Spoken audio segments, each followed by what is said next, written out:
Now, the topic for today is education policy and reform.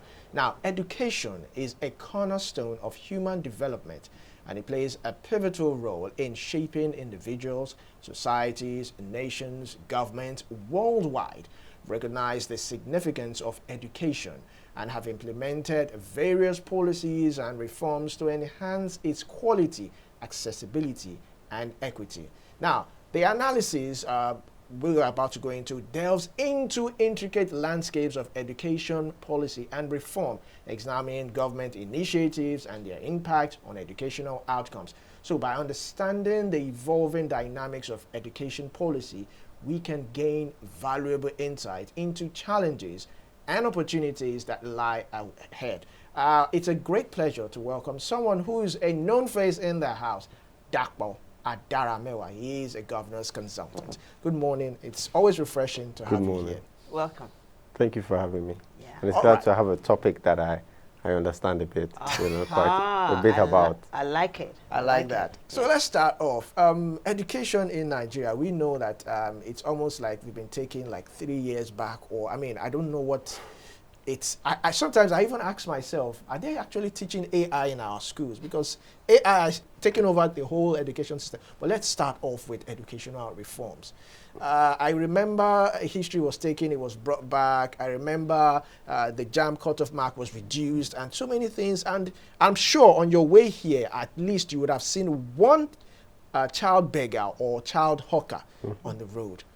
What are the best education reforms or policies that can see that every child gets access to free, quote-unquote, free education in Nigeria? I think the first place to start is understanding the true impact education has on any society, right? Because it's one of those things that we don't really talk about development goals and where we want to be in a few years, but we don't understand fully the impact of education, right? Now let's look at Western societies, right? They focus a lot on education. They're able to develop technologies that advance their economies. Let's look at everything that we're using now. A lot of it is built in the West. Yeah. What technology indigenous to Nigerians have we created that has gone around the world, that we can say people around the world are using something we created, right? We spoke about AI now. Now AI was developed in America. It's an extension of American power, right? Look at the Chinese now. The Chinese are working on their own technologies. I think one of the things they're really working on is this chip technology. They're really focusing on that. They focused on 5G. They've created advancements in that area. So you can see that world powers, in order to exercise that power, in order to grow your economy, you need to have sharp minds. And we've unfortunately lost sight of that. Because, shall we say, education is not a quick win. So if a government now says that it wants to match the UNESCO, shall we say, standards for funding of education as a percentage of your GDP. So if the government decides to pump a lot of money into education, removing it from certain areas, because we only have a finite amount, we wouldn't receive the rewards probably for another 5 or 10 years. Yeah. And quite often, our politicians are too focused on quick wins than to have that strategic long-term vision for themselves.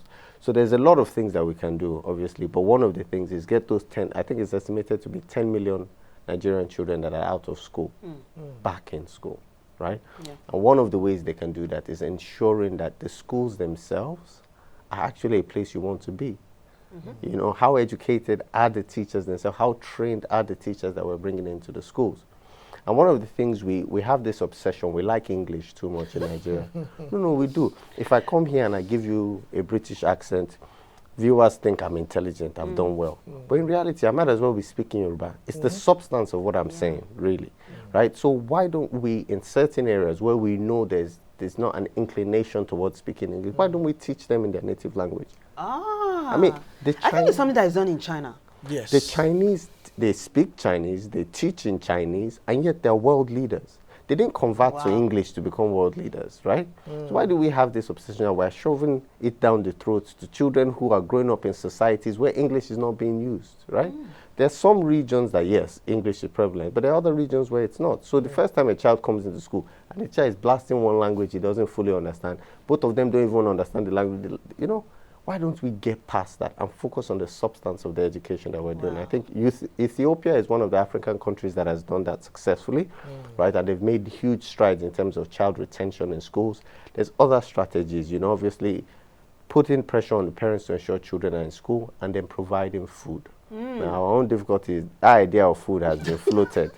Yeah. Unfortunately, some people eat the food that those children are supposed to eat. Yeah. So it's a huge challenge in that area, you know. You know, I'm thinking, imagine as a science student being taught physics in my language, which is Igala.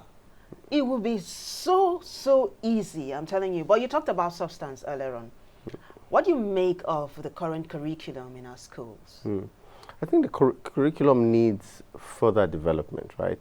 But the curriculum itself, it's not, I wouldn't say it's bad, right? Okay. Is it cutting edge? Is it, you know, no, Is not it really. outdated? A lot of what is expected, what we test for. So one of the key differences between, say, for example, the British and the Nigerian curriculum. Nigerian curriculum tests your knowledge recall, right? Remember in school then, if you can produce the textbook in the exam, you're a genius. No, seriously. If you Come to think of it, you're right. Yeah, if you can reproduce that textbook they give you, Yes. you're a genius. Whereas in the British education system, they're not testing for how much you can memorize. They're testing for how much you truly understand what was said. In fact, they even encourage you to critically analyze ideas the further up you go, you know. In university in the UK, you can write a paper criticizing what your professor suggested, saying and using evidence to back it up and arguing against him. Go and try that in a Nigerian university. You probably might not graduate. No, you will never graduate. In fact, they will ban you completely. Yeah. So we need to change the culture around that, you know, and advance all of this kind of thinking, I think. Yeah. Thank you very much for that. Now, you talked a whole lot. Now, I remember also there was a case with former Governor Nasir El-Rufai whereby he did exams for teachers and he sacked a whole lot of them. And, you know, it raises concern that in as much as we're trying to reform this education sector, what about the people who we put at the helm of affairs? If they are not well equipped, what happens? What can we do, you know, to take care of that? The thing is, at the end of the day, let's look at how much we're paying our teachers in government schools. Because if you improve the pay, the compensation, it becomes an attractive opportunity. But when the pay is so low that it is only people who have looked left, looked right, and they couldn't find anything else to do that now land in education, usually you're not going to get people who are passionate. And one thing I know about teaching, because I've taught myself, is that you need to care. Because a lot of people think, oh, as a teacher, you show up at 9 o'clock, you finish at 3 o'clock, life is easy. No, you have to plan your lessons, you have to mark papers, you have to mentor these kids, you have to deal with their family problems, you have to help nurture them, right? So it is best we have people who are passionate, right? And part of that is ensuring that the teachers are well paid, the compensation is adequate, and the work environment is nice as well, particularly when we look at, you know, the primary sector. And I'll just add one more thing. I think one of the things the government needs to look at is public-private partnership. In Pakistan, there's something they call the Punjab Initiative, right?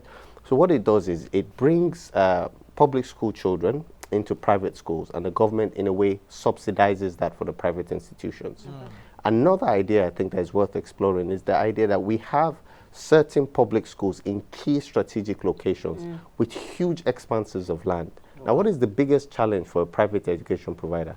The cost of building, the cost of buying land in key areas. Now, why can't we partner and say, okay, we bring a private institution to come and manage these schools.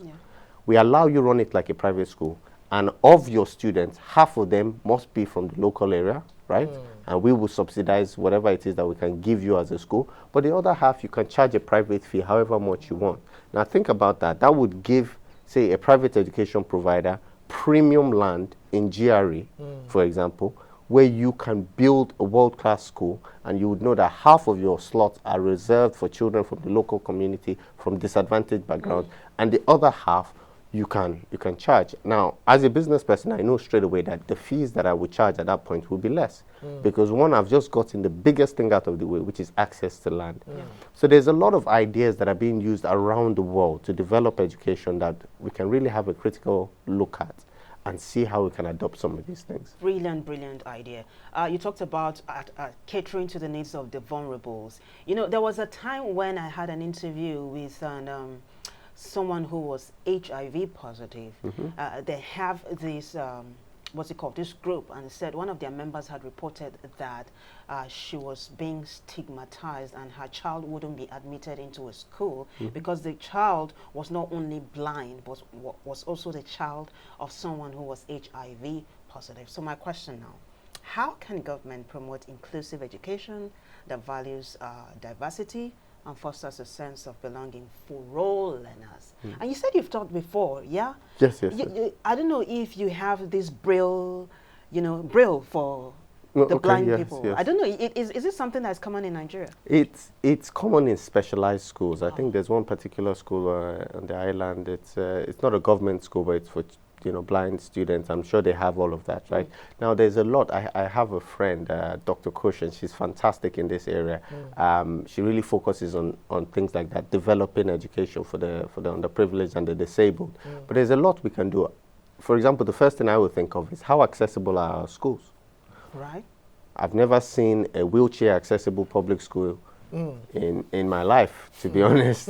Firstly, the drive-in is not tarred, so how do you push the wheelchair? So you look at basic infrastructural things that mean that we've already taken one sector of the society and we said you can't come to school automatically, let alone we get into more specialized cases like children who are blind, people who have auditory problems, or people who have, kind of learning difficulties as well. How well trained are the teachers?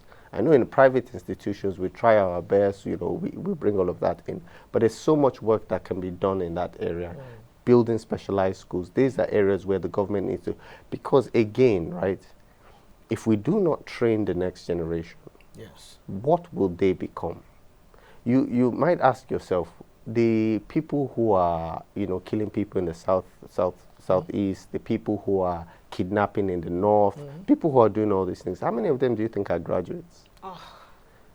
Do you understand? How many of them do you think have been through a good and quality educations where they were taught moral values? How many of them do you think graduated with a master's, then picked up an AK-47 and said, I want to enter the bush? I bet you it's a very small percentage of them. Maybe their leaders are educated and are just greedy human beings. But the people they use to do these acts are often thoroughly uneducated people. They don't understand, they don't know how to process society, and they're angry. They feel ostracized. So the 10 million out of school youth today, what would they be in 10 years? How would they help Nigeria's economy compete? Remember, we're in a competition with other countries. And one of the things I really believe is I hope our leaders have, greater ambitions. No, don't be a village chief. Don't think that becoming a governor or something is the height of it. How about you have the ambition that says my nation will be among the greatest nations on this earth? Because that's what led the Chinese to where they are today. And that's what led the British, a very small island with no resources, to rule over the entire world. It's the mindset of the people, right? So hopefully our leaders can adopt that. All right, one more question just before we go, and in less than a minute. Now, we can have the best reforms, we can have every other thing, but there's a bigger problem, which is the mass exodus of teachers, lecturers out of the country. How can the government be able to even convince those that are out there that, oh, we have done this, we have done that, you can now come home? How do you think they can skip through this hurdle? That's an interesting one. I thought about that, and it's not just teachers who are leaving, it's healthcare professionals. These are people who have been trained here and going to contribute in other countries. And one thing, I've been through the immigration system of trying to leave Nigeria. What they do is they bring a big sieve and they select the best of the best. That's what they do. They check for the best and they take them away. Each country comes there, it's like a shopping basket. They take the best from us, right? And leave the rest. Now, when the country improves, people will return, right? But until then, what we need to do is focus on training the people that will replace the people leaving. We can't all leave. A population of 200 million.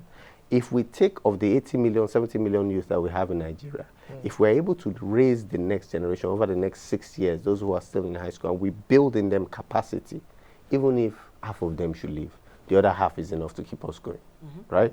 So yes, when the country is better, you don't need to tell anybody, they will come back. They will naturally return.